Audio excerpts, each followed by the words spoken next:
Hey, welcome back everyone. It is now March 9th of 2020, and looking into the future for Star Wars, it seems to be quite expansive with the series of TV shows, both in live action and animated form, as well as the new Star Wars trilogy, a series of new books, comics, and novels, and video games that's really going to all come together as this new Star Wars universe.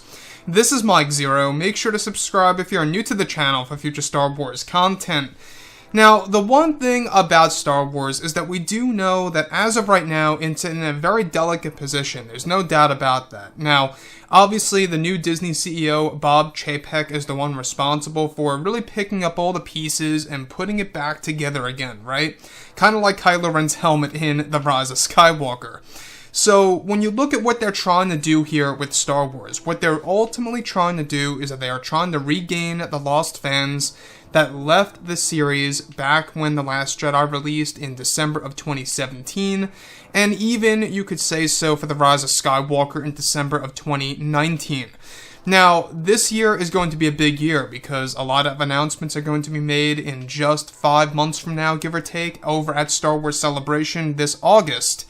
And not just that, this year is also going to be the major setup for the new Star Wars universe. However, when it comes to Kathleen Kennedy, this is where things begin to get very intriguing when it involves one of the Star Wars writers. We are talking about writer Chris Terrio. Now, what's really intriguing is that now that both Disney and Lucasfilm are finished with the Skywalker saga, they are focused on their new Star Wars universe as well as their new Star Wars trilogy of films to create a better future for Star Wars in general. It's explained that Disney has multiple plans in place in order to create a better future for Star Wars in general, after the difficult production with The Rise of Skywalker and getting far less box office results from that film than The Last Jedi's. However, during and after the premiere for The Rise of Skywalker, many interviews were given to many of the creatives, including Lucasfilm's Kathleen Kennedy, at one point in time when co-writer Chris Terrio was questioned about the production of The Rise of Skywalker.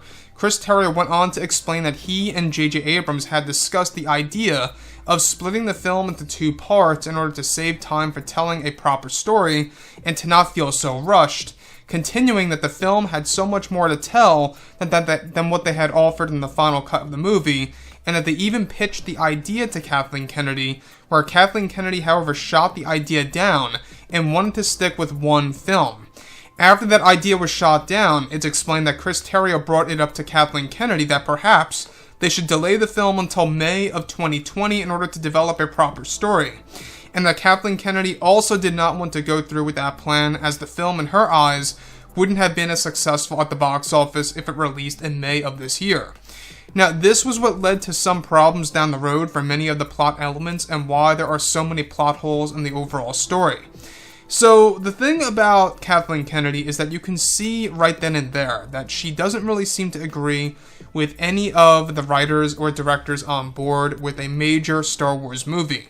In my eyes, anybody knows better than Kathleen Kennedy. I mean, that's the only way that we can really say things right now. Anybody out there knows better than Kathleen Kennedy. It's one of the main reasons as to why Disney CEO Bob Chapek is really cleaning everything up over at Lucasfilm. That really is the good news. So, the thing about the movie being split into 2 parts, this definitely fits directly in with the rumors that we talked about over a year ago. You guys may recall that. This was a big subject, and we weren't quite sure if it was really going to happen or not. And this is all rooted to what both J.J. Abrams and Chris Terrio were pitching over to Kathleen Kennedy that she ultimately shot down. Not just that, but they also were in talks of delaying the film until May of 2020 this year. I don't know about you guys, but I think that would have been the better route to go. Yes, it would have been a longer wait, and yes, some fans would have been frustrated in the long run with Disney announcing last minute that they're going to be delaying this film until May of 2020. The main reason as to why she did not want to do this is because it would not have been as successful at the box office if it released in May of 2020. However, I think Kathleen Kennedy's missing the thing here is that they would have had more time to work on the film. The movie would have most likely been longer in length as far as the running time goes, and there wouldn't have been as many plot holes, and I think that ultimately it would have been a more enjoyable film in general. So I think it really would have turned out to be the best for Star Wars, as a community, and of course for everybody else involved with the film.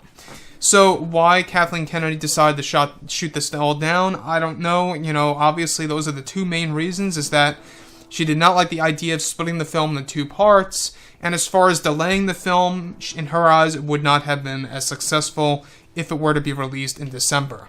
So they only crossed a little over $1 billion at the box office worldwide.